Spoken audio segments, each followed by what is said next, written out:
Ooh,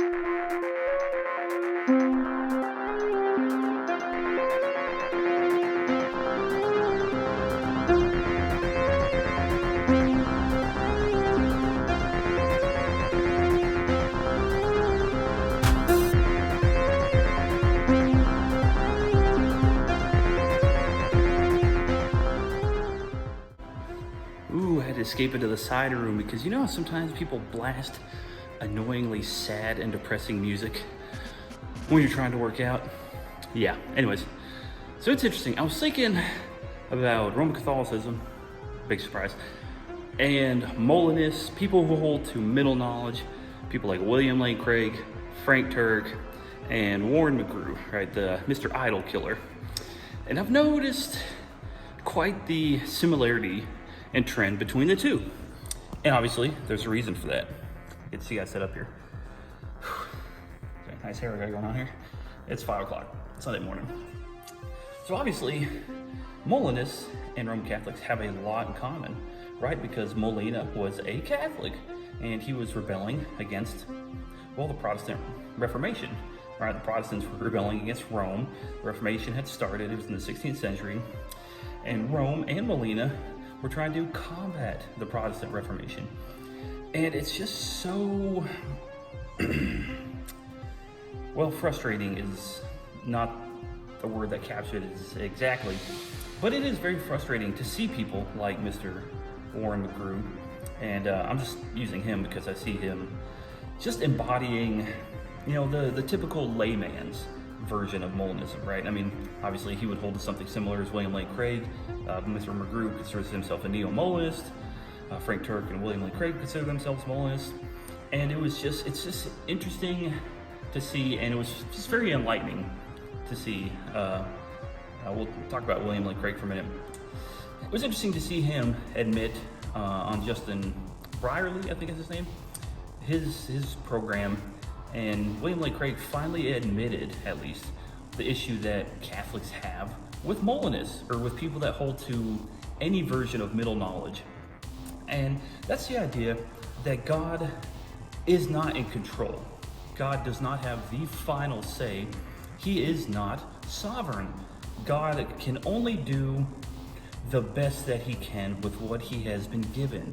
That's what middle knowledge is. Middle knowledge is that area in between God's complete ultimate power, supposedly in the Molinist view, and man's autonomous, libertarian, totally free will, however you want to say it.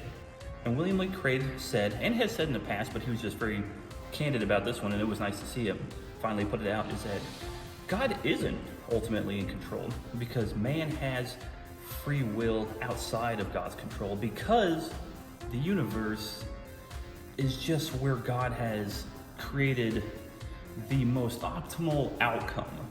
He did the best he could with what he had. He was given certain conditions in the pre-existence, and he arranged them and categorized them and set them up to the best of his ability. And he also has to order and organize and plan and play out his plan for mankind around the free, autonomous actions of human beings. So you will hear them say often that Judas didn't have to betray Christ, right? Herod and Pontius Pilate didn't have to betray Christ. They didn't have to crucify him. They could have done otherwise. But the problem is that that's obviously not biblical, and it's very not biblical. And you can prove that. I mean, Acts chapter 4 obviously says that Pontius Pilate and Herod did as your hand predestined, right? Peter gets out of prison, and that's one of their prayers, part of their prayer. You know, Herod and Pontius Pilate do it as you hand predestined them to do. But the problem is with Molinists, neo-Molinists, open theists, and the problems that Rome have are the same. But I understand it when Roman Catholics do it, because for Roman Catholics, it's not sola scriptura, it's sola ecclesia, right? They believe that the church is the final and sole authority. Now, they will claim scripture is, just like the Molinists will. But whenever they leave scripture, or whenever they speak or teach something contradictory to scripture, or something that's heretical or blasphemous even, they will say, well, it's okay, it may not be in the Bible, or it may seem like it's contradictory to the Bible, but that's okay because our ultimate authority is the church. It's the Pope, it's the magisterium, it's the catechism, right? It's one of those things because obviously many times those other authorities will contradict each other, but that doesn't matter. There's always another way out. Well, that's kind of the same with Molinism or open theism, but instead of saying sola ecclesia, since they're not Roman Catholics, well, they have to find something else to be their sola, and their sola is philosophy, philosophical thought, sophomoric rhetoric might be a good way to say it, because they will claim all day long that they're biblical and that they can prove their ideas from Scripture, but I see very, very little Scripture being cited directly. Now, they will point to some things. They'll say, oh, see, we can find Jesus, obviously having limited knowledge, or there being open parts to his plan, and they'll look at the Old Testament and they'll say, see right here, this passage says that Jesus changed his mind, or God withheld, or God decided not to, right? They'll take passing statements where God, or the writer of Scripture is writing about God interacting with mankind, and they're writing about it's hard to even phrase this. They're writing their interactions down with God, right? It's the interaction between God and man. They're saying, oh, God changed his mind, because from the human perspective, or the perspective of the author, it does seem like God has changed his mind in a way. But the problem is that there's other parts of Scripture where God is speaking about himself, describing himself, where God defines his own attributes. And there's no such thing as God speaking about himself in a way where he has limited knowledge, where there is any parts of the past, present, or future that are open. God doesn't change his plans based on the whims of men or women.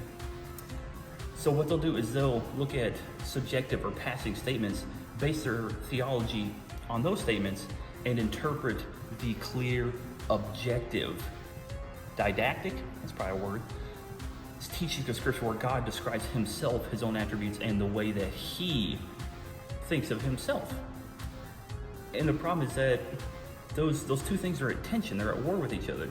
Now, if you're a Calvinist, you hold the sovereignty of God, obviously you interpret those subjective passing statements in light of the objective, self-proclaiming statements in Scripture. Whereas the Molinist doesn't, because the Molinist, for them, it's sola philosophy. Just like the Roman Catholic is sola ecclesia. And that's why they're called Molinists, because they get their teachings from Molina. Molina was Roman Catholic. Roman Catholics get their teachings from sola ecclesia.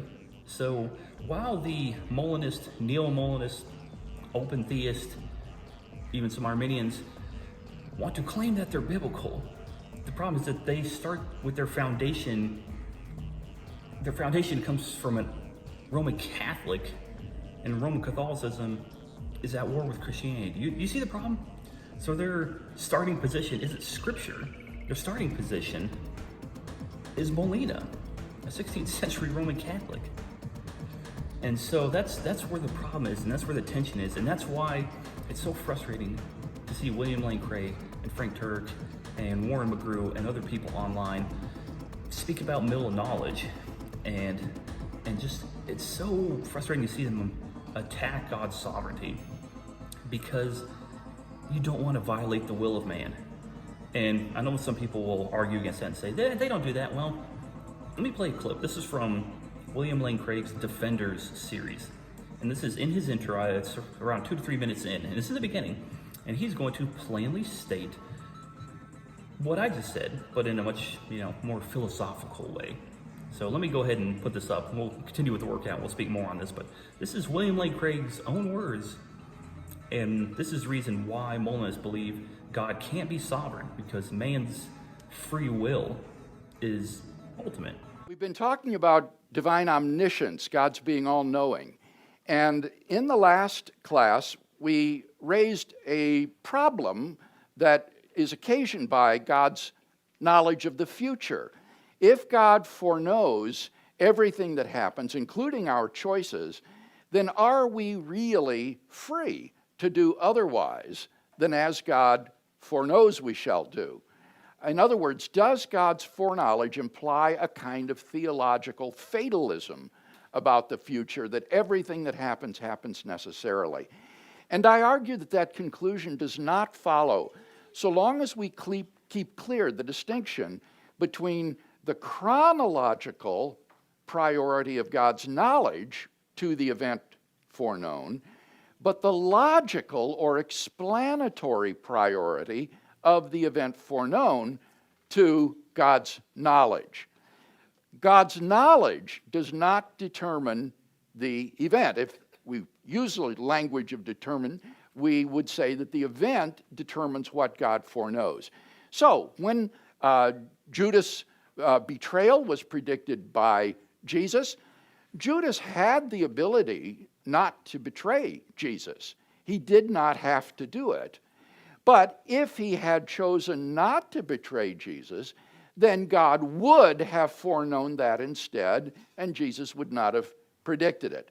So we have the ability to do other than as God foreknows that we shall do, but if we were to do other than as he foreknows that we shall do, then he would have foreknown something else instead.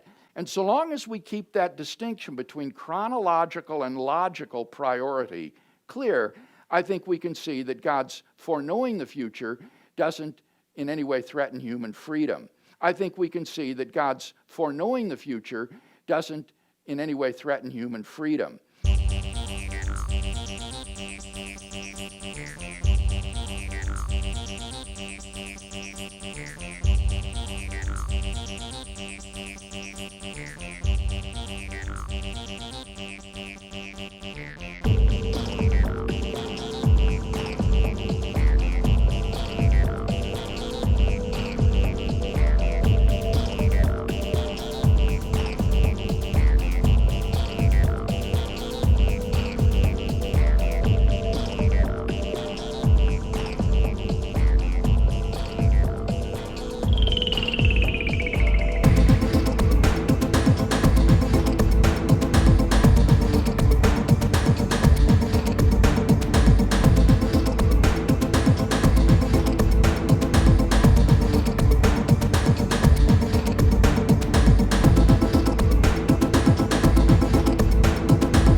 Like I said, it's whack music out there.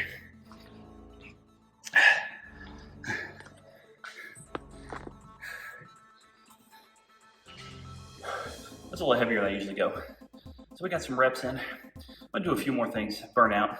I typically do about 3, maybe 4 different exercises when I'm doing arms. You don't need that many. Arm, the bicep, the triceps, they're not huge muscles, right? Obviously the bicep, call a bi for 2, so there's 2 muscles, right? You get 2 muscles in here. And then triceps, you got your outer head right there, and you got in here, right? So you got all that. Ooh, one more time, just, okay. Ooh.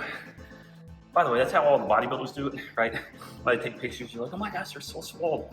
What they'll do is they'll do like a massive drop set, or they'll go like max out on their heaviest weight, and they'll just like get their, they're like, oh, my muscles that you normally get this, oh yeah, they look like this all the time. Dude, my biceps, they're like, I just like I brush my teeth and they look big. It's like, come on, bro. We all know what's going on.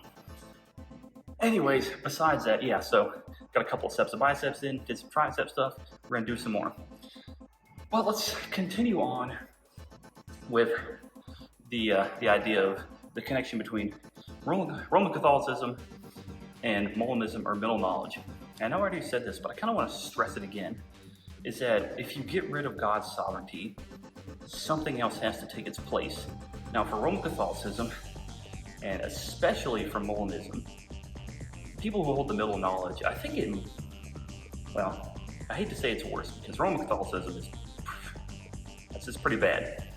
But middle knowledge is like, it's a weird, it's people attempting to put a Protestant Christian spin on the Roman Catholic idea. So they throw out the church, the Roman Catholic Church, they throw out the magisterium, they throw out the catechism, throw out all these other things that Rome holds to, but they still need to replace it with something.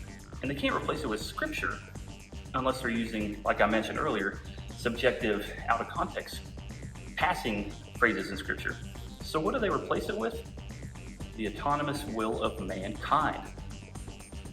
And I know that the most will say, no, God's still sovereign, no, God's this. But the more and more I've watched Molinism, middle knowledge, that kind of philosophical spectrum play out, they're becoming more and more open. It was, in the beginning, they tried to deny it. They say, no, we're different. No, we're Protestant. No, we believe God's in control. But the more and more that middle knowledge has played out, the more and more I see proponents of middle knowledge sliding further and further away from Orthodox Christianity and being okay with it. And they're replacing it with philosophy. And it makes sense because, especially with like a William Lane Craig, I mean, I get why it's easier for him to hold to a philosophical understanding of Scripture than a theological one, because he spends so much time in hostile environments, right? He debates, he lectures, he speaks at secular universities in front of secular crowds. He's speaking to a lot of non-believing students, and he has to answer questions.